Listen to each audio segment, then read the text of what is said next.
All right, Patrick, throw those slides up. Good afternoon, everybody.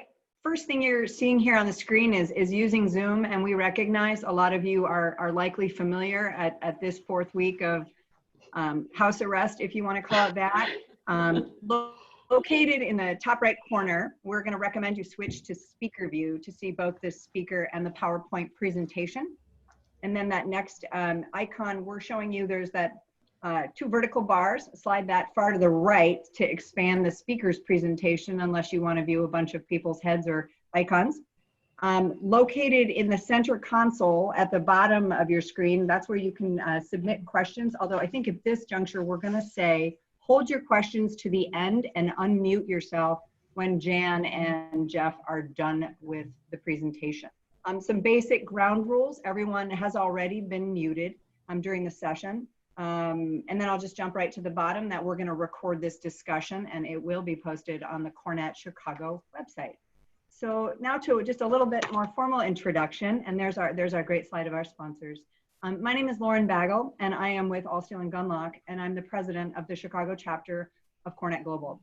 I think I'll now be fondly referred to as the pandemic chapter president. Welcome to our very first virtual live program on the unwritten rules and making change stick.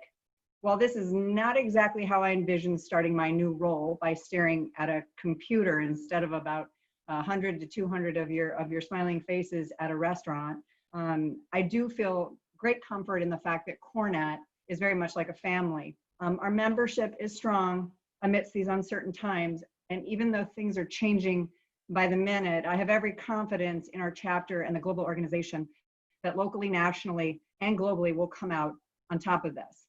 We are forever changed, but we are all in this together. I know everyone's heard that sort of ad nauseum, but it is true. And I find great comfort in that every time I feel a little bit uncertain about how to proceed, or quite frankly, don't know what I'm doing, because I know I'm not alone. I think it's important for us still to laugh while pausing to recognize the magnitude of our present situation and its impact. So welcome to my house. I am in sweatpants, but I'm wearing a nice shirt, and I think a lot of you are hopefully doing the same. We're excited to be hosting this first virtual event today. But like I mentioned, about 200 guests registered, so something pretty exciting. Our intention is to continue with virtual programming, so please stay tuned to our website and our e-blast for updates. I'd like to thank our chapter sponsors to their commitment to the chapter, virtually and physically, and we are very grateful for them. I'd also like to thank Patrick Henkel of AT&T, Jonathan Zietler of Transwestern, Heather Turner-Loth of EUA, and Beth Brower, our fantastic administrator, for all the hours they've spent getting up to speed to make this possible today. Lastly, I want to remind our members and our audience in general that Cornet Global has put together incredible resources during this unprecedented time. Go to our homepage, so that's cornetglobal.org, and scroll down to find resources for you and your organization. Global is hosting virtual pop-ups like open mic sessions a couple times a week for idea sharing with peers, and they're pretty incredible conversations, and you're hearing from people across the globe.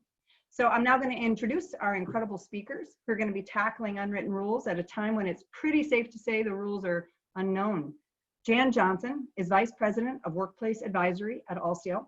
She leads a key element of the company's research, mining science, including Leitner's work, for insights into the effectiveness of work environments. She has contributed to the emerging field of workplace strategy in the US and abroad through important works in the field's body of knowledge and by shaping and teaching the field's professional competencies. Jeff Leitner developed the first methodology for altering social norms to affect change, then turned it into university curricula, course materials, and a book, See, Think, Solve, a simple way to tackle tough problems. He is a fellow at New America, where he partnered with the OECD to produce the first ever sequence for solutions to the United Nations Sustainable Development Goals. Previously, he designed and launched the first ever doctorate in social innovation, developed and led Insight Labs, and co-founded the international initiative UX for Good. So I'll turn it over to you, Jan and Jeff. Hi, everybody. I'm Jeff Leitner. I'm sorry I can't be with you. I'm very happy to be here, but I'm very sorry we're not all together. and I can't see your faces. I wish I could. I hope everybody is safe, as productive as possible, and holding crazy at bay. I, for one, am a little less crazy than I was at the beginning of the month, of last month, so I see that as a good sign. So I'd like to read you something I wrote last.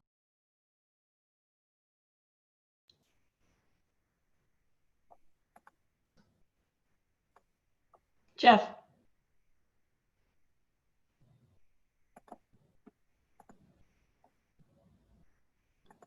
Jeff, you need to unmute. I don't know what happened. Sorry. So you didn't hear me at all? We heard the intro and then you were going to start to read and we lost you there. So. Okay, I'll try it again. This is a terrible time. Too many of us will get sick. Too many of us will lose our jobs, and too many of us will suffer financially and emotionally. It seems like the worst possible time, let's see, to think or talk about silver linings. Slide, please. Actually, one more. And now one more. We'll get this down. It's about silver linings, but there are always silver linings. That's how silver linings work. They're attached to the clouds. Of course, when we're in the midst of all this, the silver linings are hard to see, but they're there. For example, I've had more than one friend tell me that this forced stop to their lives will probably save their families. They tell me that their perpetual running and traveling and striving had splintered their families. They tell me that this time together is allowing them to rediscover each other and rebuild their relationships. The same is true for our organizations. This is a time we didn't want, but a time we desperately need to rethink our workplaces and how they work to make them more human, more responsive, more resilient, and more productive. Let me say it again. I wouldn't wish this time on my worst enemy. But now that it's here, we have an unprecedented opportunity to make workplaces better. Jan? Hi, everybody. In that spirit, we're going to explain a dynamic that we know will help us as we begin to get back to work. And that's probably going to be in some new ways that we're all still kind of guessing at and imagining might be the case. We also think this could be helpful to those that are working with essential businesses to sort of get through the crisis, solutions. But let me set the stage by reminding you of some of the more common challenges we face and what could happen if we can improve our chances of success.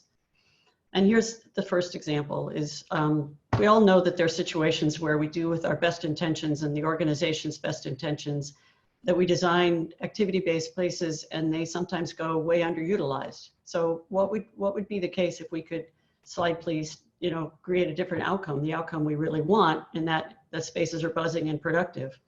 And is this a permission thing? Is it maybe they weren't quite designed exactly to fit the types of things people were doing or the ways they work? I think we still have to find that all out. The second example, slide please, is similar in this notion that we know we might put new kinds of features into the space. There could be just to pull something out of the air, a new conference room reservation system, but we might still see that employees are still ghosting and doing other things that are not helpful in that situation. So slide, what could we do if all the things we did were exactly what were needed and everybody's making great use of them and it's making a huge difference? Slide. The last example is all the things we know can go south about change management, too little, too late, or waiting, in that waiting till the end part, a friend of mine refers to waiting until the last minute to do something as resistance mitigation, which I think can be all too true sometimes. But when I met Jeff a few years ago and we started talking about his work, it seems to me that what he is going to tell us more about is going to help us solve the dilemma or the mystery, if you will, of how we do a better job of addressing and reconciling intentions, how we want things to be, versus the reality of how workers experience things in real life. So Jeff, what do you got? So let me solve the mystery.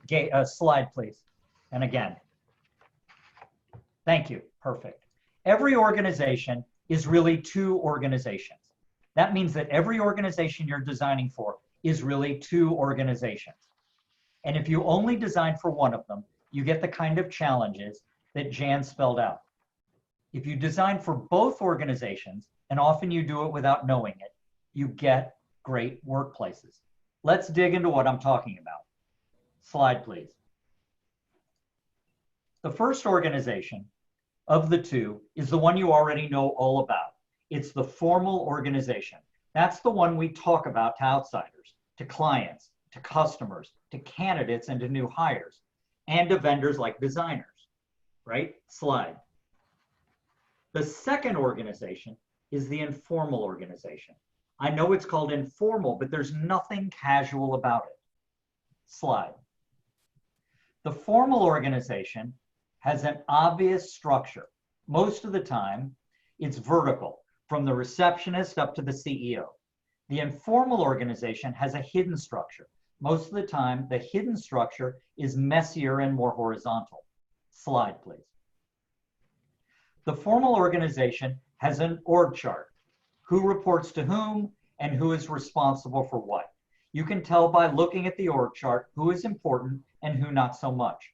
The informal organization has its own kind of organizational chart, but it takes different forms. Here you learn who really actually calls the shots and who you should go to if you don't understand something. I, for one, beginning my career, thought these two org charts, the formal and the informal, were the same. I was stupid then. Slide. No surprise here, given the name of our talk, the formal organization has written policies and the informal organization has unwritten rules. I'll come back to those later. Slide. This one might be a surprise until you really think about it. There's the stated mission, goodwill towards our fellow man and peace on earth. But there's almost always an unstated mission too. These are the kinds you don't articulate to employees, but they somehow figure it out. It's usually something like sell the place and retire to a desert island. Slide. Formal rewards are things like promotions and raises and bonuses. I'm all for these. Informal rewards are usually what's called social capital. We also call that influence or popularity or political chits. It's how the boss's favorite becomes the boss's favorite. Slide. You know what formal punishments are, getting fired or getting lousy projects. Informal punishments are what scientists call social sanctions, which is being ostracized or left out or skipped over or not invited to lunch when everybody else is. Jan? Yeah, so you may not have ever thought about informal or in terms of what we're describing in terms of calling it the informal organization, but you do know all about it. Let's say your best friend joins the organization and they go through all the formal stuff, like the onboarding, the employee manual, the job description, and all that stuff that the sort of the normal things we do to bring somebody up to speed on the formal side. But you then take them either to lunch or to dinner and explain how things really work around here. That's exactly what we're talking about, is which teams to avoid, which managers are going to be your new best friends and are people that you want to cozy up to because they have influence or they got the coolest projects or whatever that might be. That's what we're describing. So not yet, but okay. Certain things lend themselves to the informal organization. Friends of mine in Australia and South Africa came up with some situations where the informal organization, where unwritten rules tell us how to behave. Slide. What staff say about a customer when the phone is put down, right? That is always dictated by our social surroundings and not so much by the employee manual. Slide. How staff talk about a manager when a manager is present and what they say when a manager walks away. We all recognize that those are generally two different things. Slide. What is said during coffee breaks about other staff members and about the organization. Slide. What is talked about in the hallway right after a meeting. Slide. How a different point of view is handled within meetings and whether or not a different viewpoint is valued or if there's a punishment for it. And then finally, whether people laugh at that organization and what they laugh at or about. So scientists first started studying these slides in the 1930s.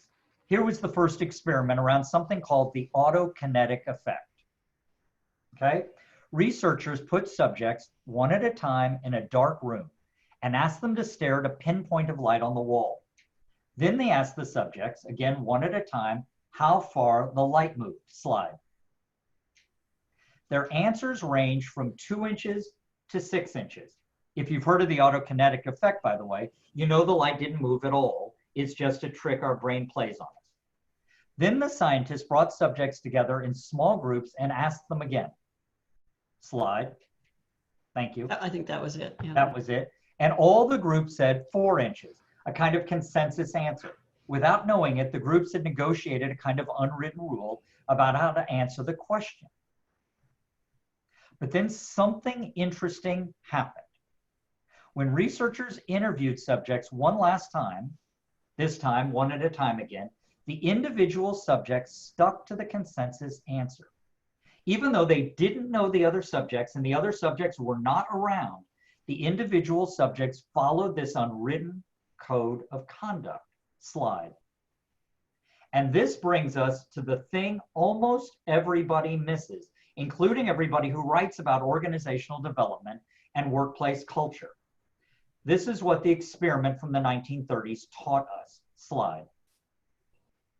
The informal organization is more powerful than the formal organization. The unwritten rules are more powerful than the written rules. Don't be fooled by the fact that these things are not written down. They are the real deal and have been for about 300,000 years. Slide. All organizations begin life as informal organizations. Think about it. Your clients were all informal organizations before they were incorporated and developed org charts and procurement procedures and RFPs. Before they hired lawyers and HR folks, they were a few guys and gals somewhere with a dream.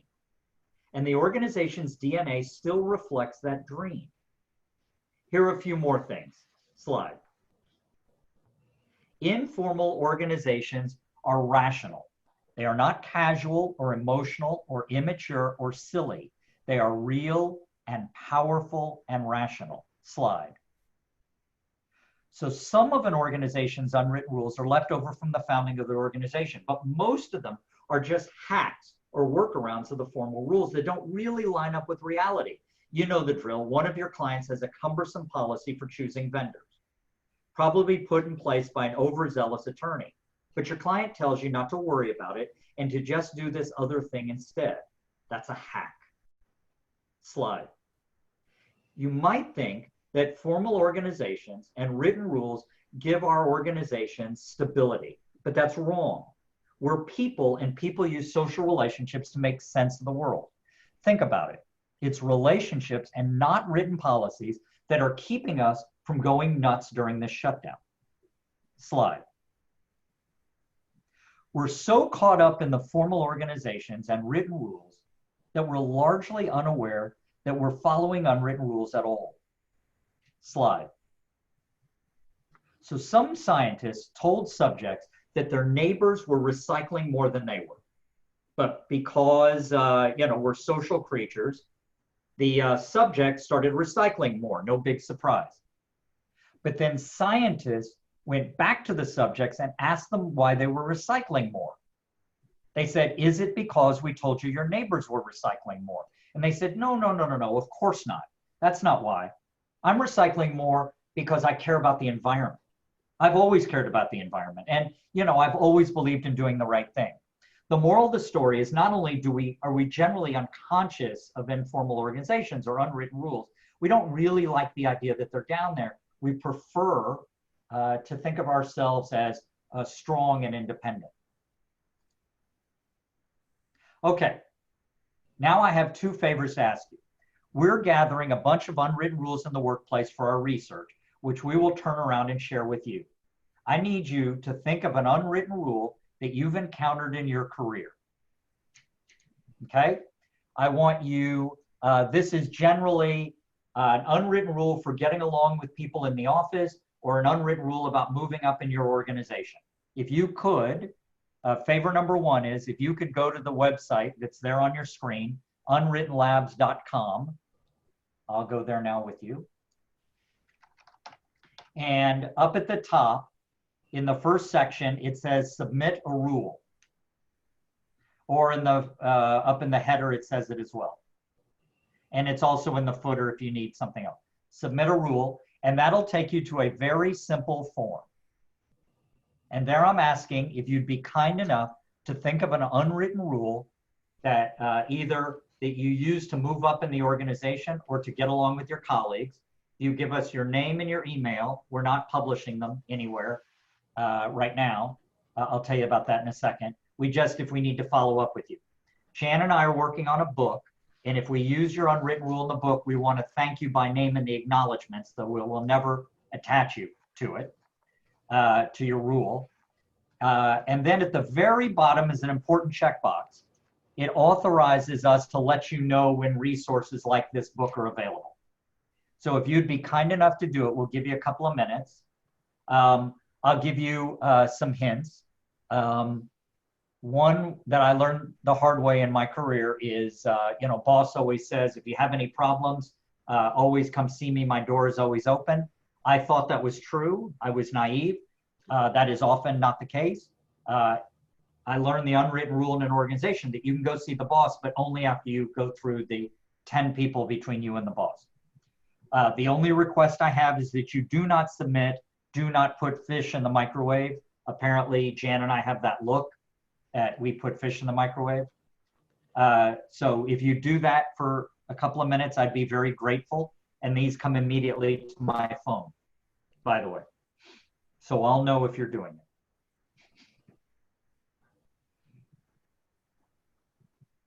Do you want to tell them what favor number 2 is? Not yet. Okay.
Jeff, you're muted.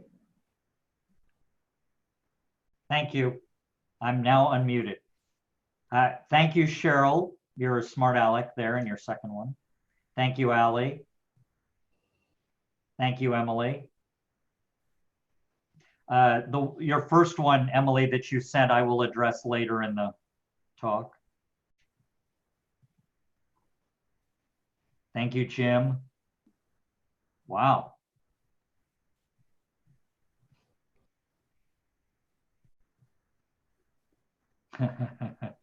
Thank you, Denise. Thank you, Michelle. Brenna.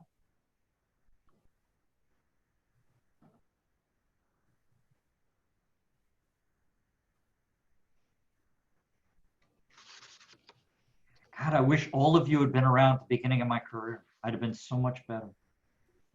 Kimberly, thank you. Dina or Dinah.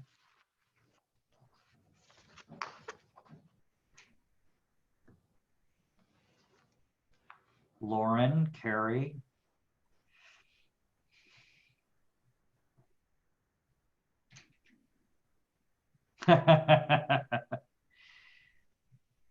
Nick, Michael, Nancy, Elizabeth, Jeff.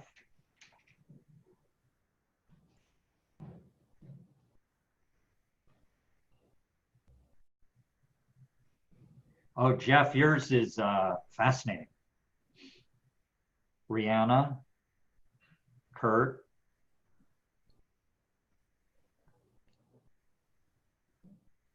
Wow, Kurt, that's interesting. Both of, wow. Richard?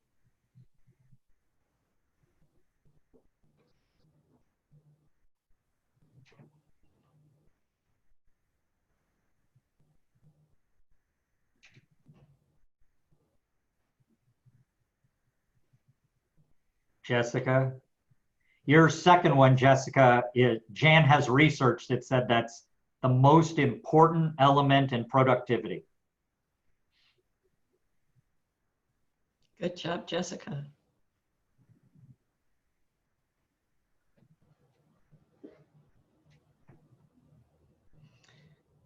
There's a request that you're leaving them in suspense. If you don't name the author, could you read a couple you really liked? I'd be happy to. Thank you, Patrick. All right. I mean, I could do this all day. So let me find some of the ones that kind of,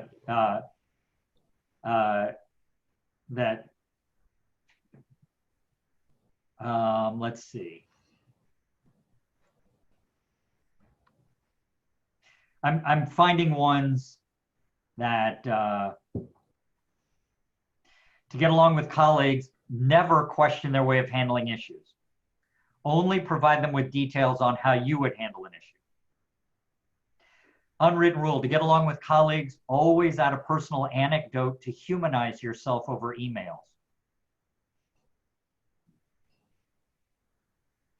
Oh, wow. To move up in the organization, the only way to move up in my organization is to quit. And when they want to hire you back, demand a new title. That's awesome. Let's see. By the way, if I don't read yours, it's only there. Okay, you have to read that one. One person wrote, to move up in the organization, always be a brown nose. All kidding aside, those who, and then goes on to give a more thoughtful answer. And then under, to get along with colleagues, however, be a brown nose. This is great. To move up in the organization, always make sure you sound more important than you act.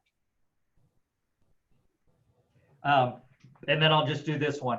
To move up in the organization, always include your boss in proposal org charts. That's great. Cool. Okay. So now I will get to my second favorite. There's no new slide. Don't do anything. Hold on. Okay. Here's favorite number 2. Please don't start wandering around that site. Come back now, and Jan is going to jump into what all this means for workplace design. You can go back and wander around it later. Jan? Okay, slide please. So when Jeff and I were getting to know each other, the thing that really struck me as being super helpful to us, besides the part we're going to get to after this, is this notion of unwritten rules equaling culture.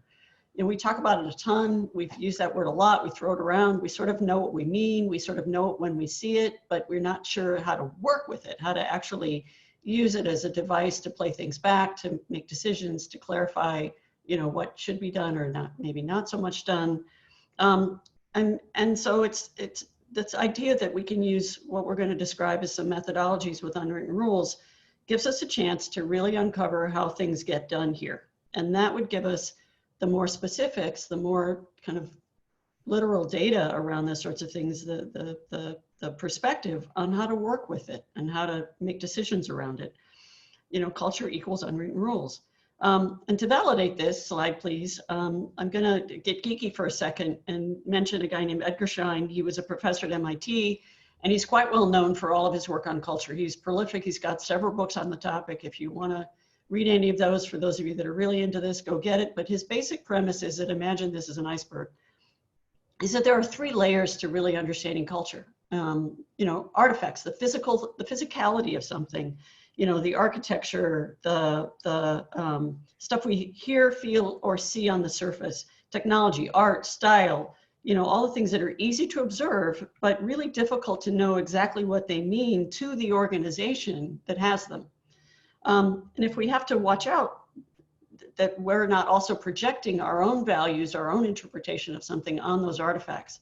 So the second layer, next slide, please, is this idea that underneath what we normally see or feel or talk about are the espoused values that actually get represented by the artifact in that organization. And that's really what we're talking about here, because Stein defines this notion of espoused values as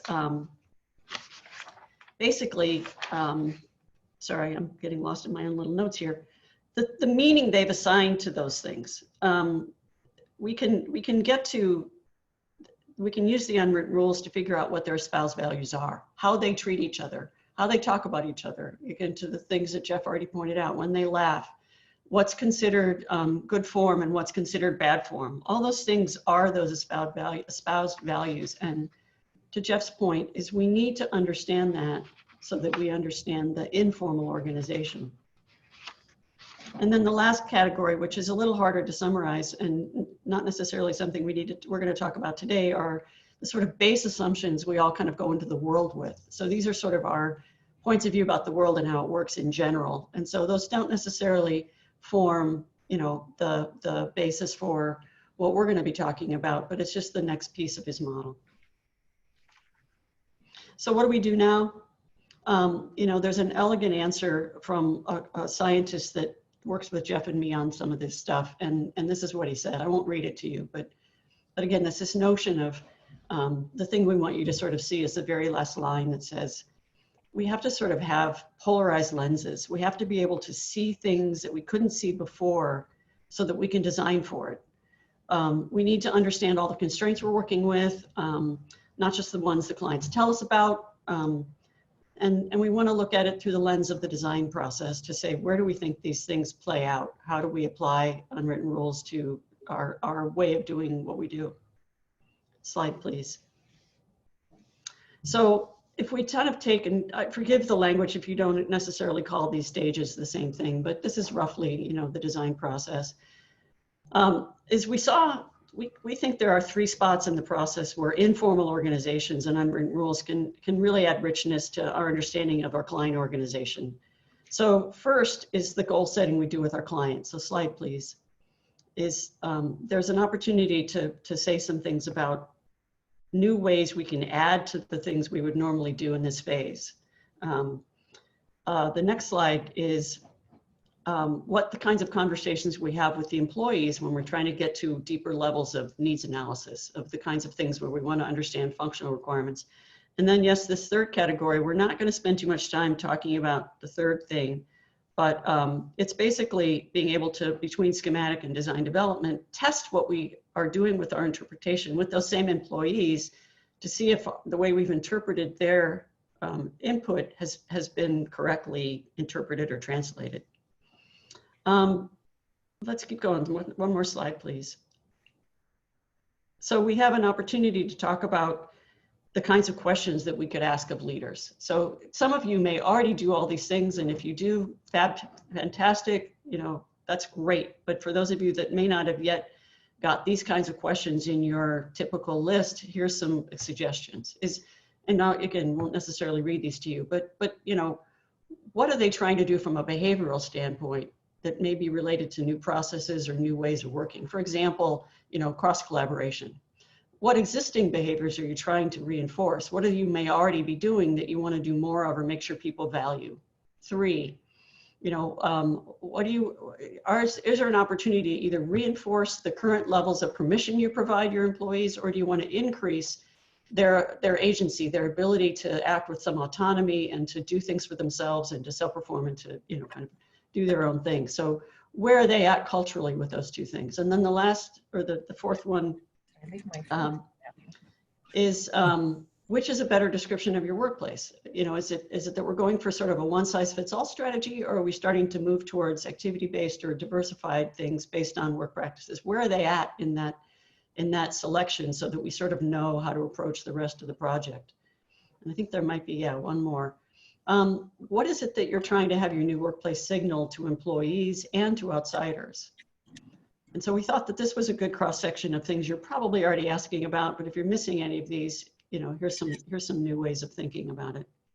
So if I may, on this, on this set of questions in the first stage, when you're sitting down with the client at the beginning of an engagement, the key to this is that you want to shift the conversation in order to get at the informal organization. You need to shift the conversation away from space and furniture, from colors and light, and get to behaviors, right? That's really what you have to get at, because it is informal organizations are all in behavior. And so you got to shift the conversation, and the questions that Jan went through are the way to do that.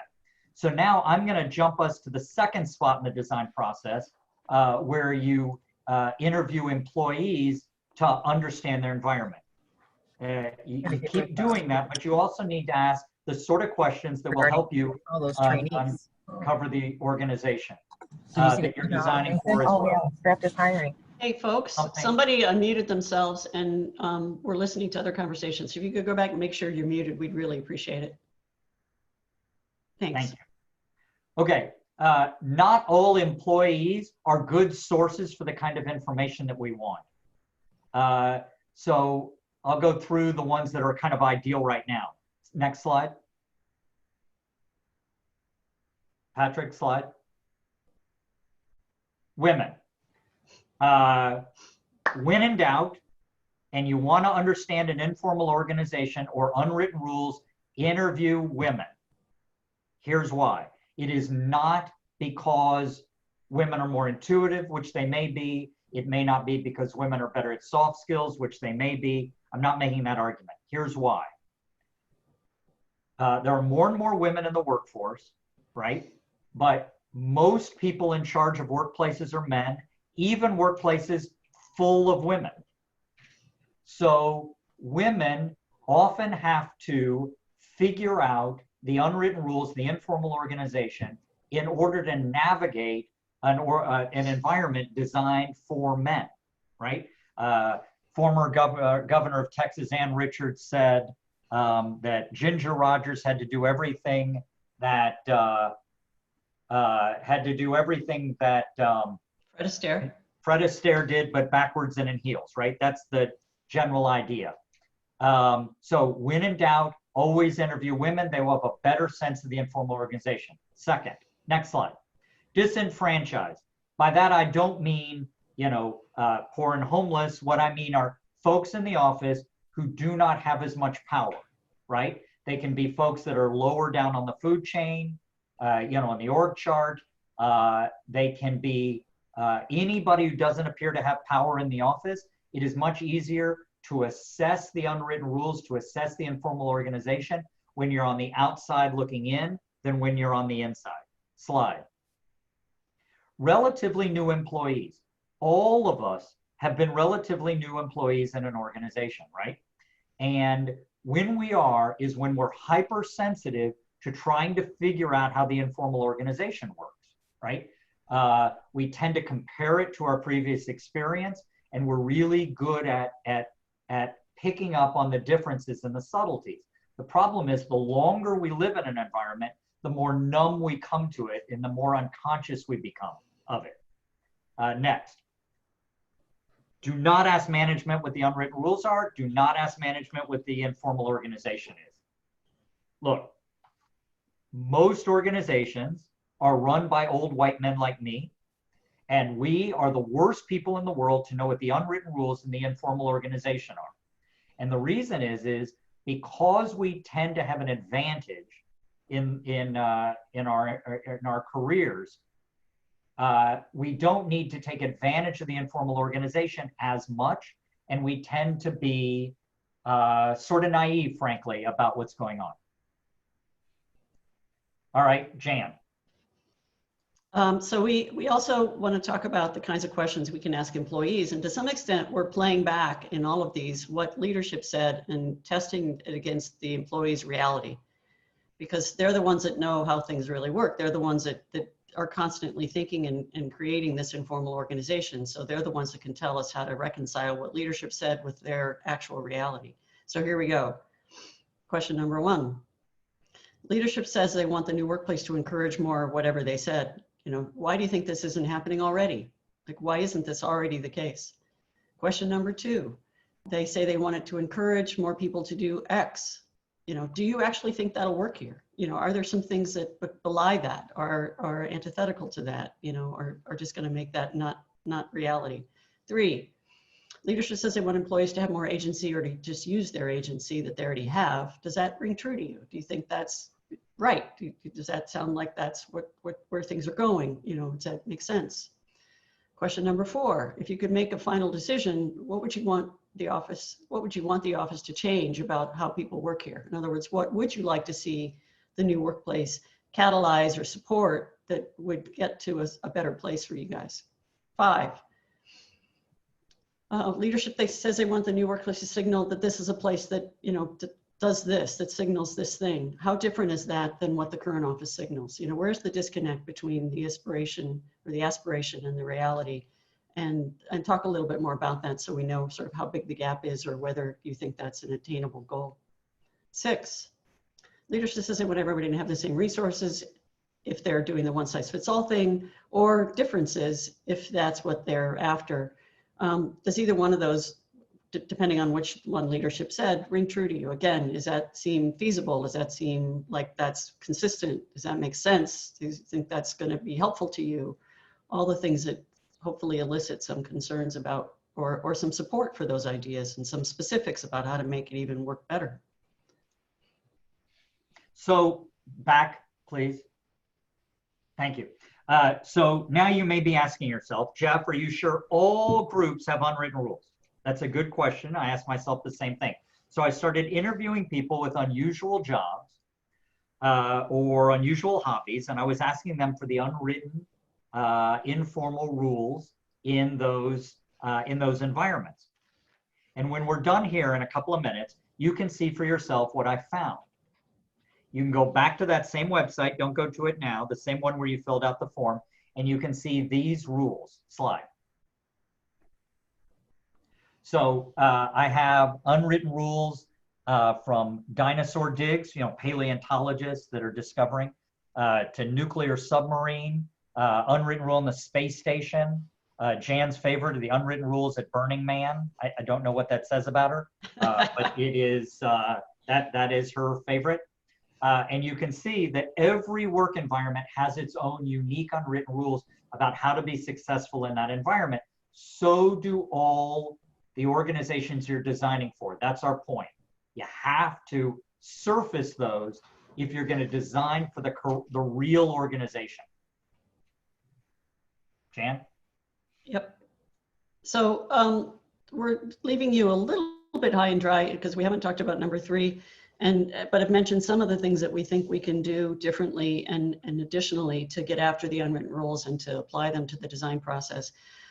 We're actually developing workshops that get into this more deeply and visit some of the tools that we've created in addition to what we've already shared with you about these things. And what's in the bolder typeface here, like for number 1, how to explain process and the necessity of doing this and its value to the organization is in the workshop. Number 2, how to convert answers to design applications is in the workshop. And 3, how to test assumptions between schematic and DD with employees to make sure we're correctly interpreting what we heard in 1 and 2 and figuring out how to reconcile those 2 things, and the leadership aspirations with employees' reality.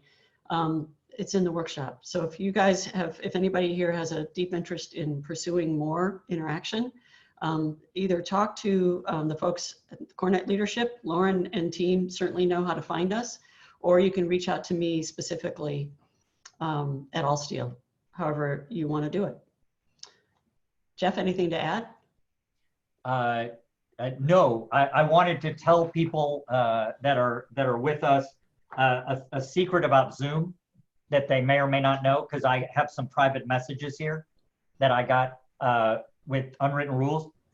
If somebody prints up the Zoom transcript, for some reason it includes private messages. You should know that, not for this. I don't think there's anything bad here.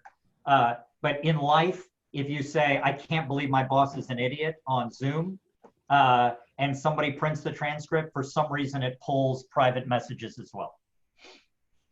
That's all. So we're open for questions if you have any, either by unmuting yourself or chatting to us.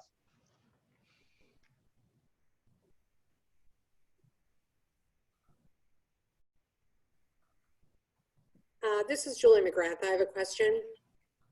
Yes, Go ma'am. ahead, Julie. Hi. So worked with my counterpart or my rep at Hendrickson. We just moved our corporate office about a year or so ago. And so now we have found ourselves in this pandemic environment. I would say 80% of our workforce is now at home. And the biggest challenge for me, because I'm the project manager in our real estate department, is transitioning and our employees, our colleagues back, right? And so, you know, what is that landscape going to look like? How are we going to do it? Staging it. I mean, I think everybody's working from home, and coming from a large organization and working in our corporate office with over 100 facilities, you know, transitioning people back is going to be my biggest challenge. Sure, right? sure. And so we have this beautiful new, particularly in our corporate office, a beautiful new corporate office, you know, that we designed. And I'd have to say that the survey that you put in front of us, our architect and team went through that. They did a good job of it.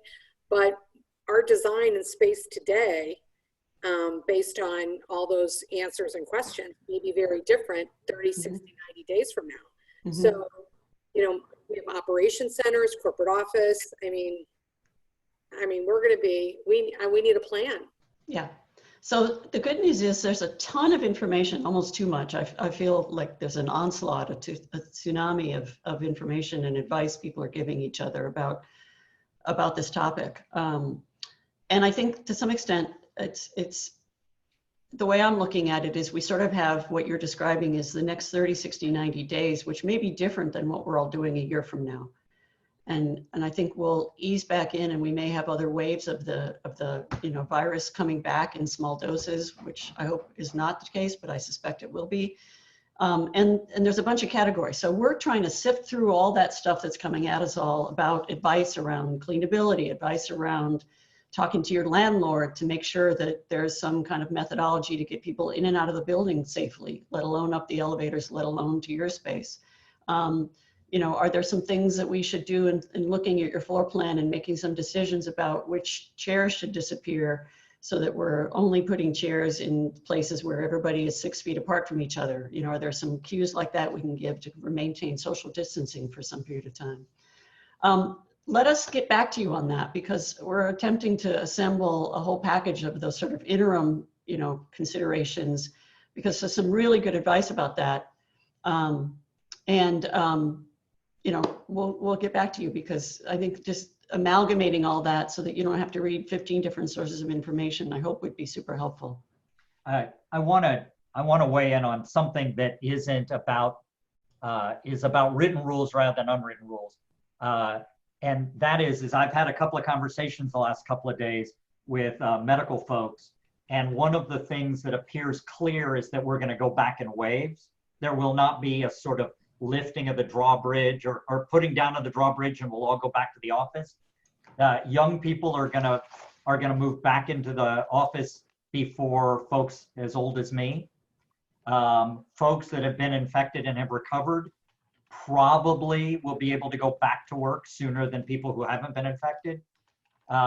So it won't be like on, you know, June 4th or July 8th or something like that. We just resume. It's going to happen in waves. And I think that's going to open up all sorts of really odd, unwritten rule, informal organization problems that we haven't even seen yet. It won't have to do with productivity as much as there's going to be a sort of hierarchy, which is odd. You know, who gets to go back and when. It looks like it's going to be kind of unusual, nothing we've ever dealt with before in that way. Mm-hmm. Who has something else they wanted to throw out?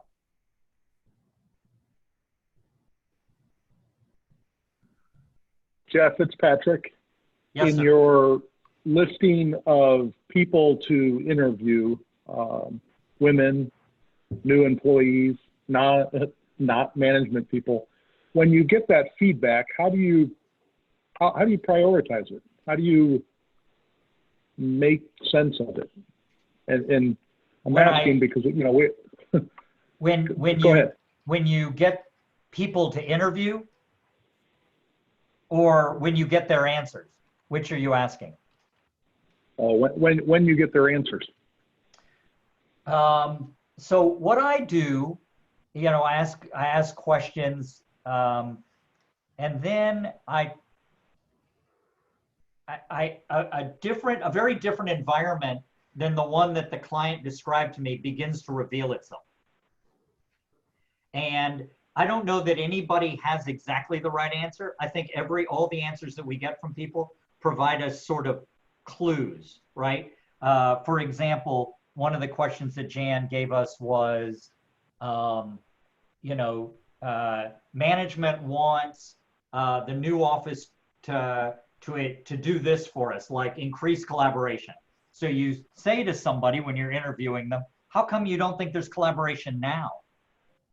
And it isn't that their answer is the answer, it's that their answer is a really good clue to how that place actually works, right? This is my bias. You know, there are a lot of people in the world that hate open floor plan. This is no great surprise to you. I think it is because we didn't know enough to ask those questions when we started making it the default design that, you know, that we didn't have answers like this. So we couldn't say to clients, actually, I'm not sure it'll work in a place like this because your employees feel like they're competing with each other all the time. And if you put them directly across from each other all day, listening in on each other's phone calls, it's going to be a problem, for example. So yeah, I don't know that they're priorities as much as they're all clues to a different picture. Jan, do you have any insights into that? No, I think you said that well. I think it helps us to, in that translation process of what are we hearing, how big is the disconnect between what leadership aspires to and what people's reality is. And to some extent too, I'm a big believer in, you know, different strokes, different folks, that because people work differently across the organization, we shouldn't necessarily try a one-size-fits-all strategy. So some of those answers may be different depending on who you talk to because of the nature of their work. And we should hear those and think about whether we try to accommodate those differences. You know, a marketing team may be hugely collaborative, whereas a bunch of engineers would just as soon hide in a hole and, you know, pull the hole over them, you know. So I think we have to understand the nature of the differences and not assume everybody does the same thing. Thank you. Somebody else put one in the chat room that says, what was the #1 productive unwritten rule you mentioned previously to get along with clients? I think Jeff. #1 productive unwritten rule you mentioned previously to get along with clients. I think it was obviously from some of the stuff you read aloud. The #1 productive mentioned previously to get along with clients. Oh, I know what. So I got it. I know what she's asking. It had to do with what you said about the research we sponsored into knowledge worker productivity. The answer to that is the #1 thing that tops the list of factors that are correlated to knowledge worker productivity. The top 6 one, actually, the top 6 have everything to do with teams and the interactions between teams. #1 is social cohesion between team members. It's not that they have to be besties, but they've had to build rapport and a sense of mutual interdependence and interest in each other's success. Maybe each other's idiosyncrasies, so they don't make false assumptions about their coworkers' intentions, that they don't read bad things into emails because emails are terrible for that. All that stuff has to do with social cohesion. #2 is perceived supervisory support. If you're interested, I can see who you are. I'll make sure we send you the white paper that gives you all the details on that. And if anybody else wants it, just reach out to me. My email, if you want to write it down, is johnsonjan@allsteeloffice.com. If you send me an email and ask for the productivity info, I'll send you 2 different white papers. So I don't want to out the person, but I got a private message that was following up on what I said about people going back into the office in waves. And she said, well, that's interesting. Are you suggesting that those that go back into the office first will be in the know because knowledge is power? And I think there's some truth to that, right? I mean, we all know that FaceTime with management is essential in our careers. And people who get to cycle back into the office earlier, even if it's only because they're young or they were previously infected, will have, weirdly, in an informal organization, a competitive advantage over people like who are old like me and have to stay home until it's safe. So that's interesting. I wonder if that may change power dynamics in the office, at least temporarily. Well, we don't have any time. I don't, Jan, you want to do that last slide? Yeah. And let me just repeat my email address because I've got a couple people that didn't get it down the first time. It's Johnson Jan, all one word, at allsteeloffice.com. I'm putting it in the chat. Thanks. Okay.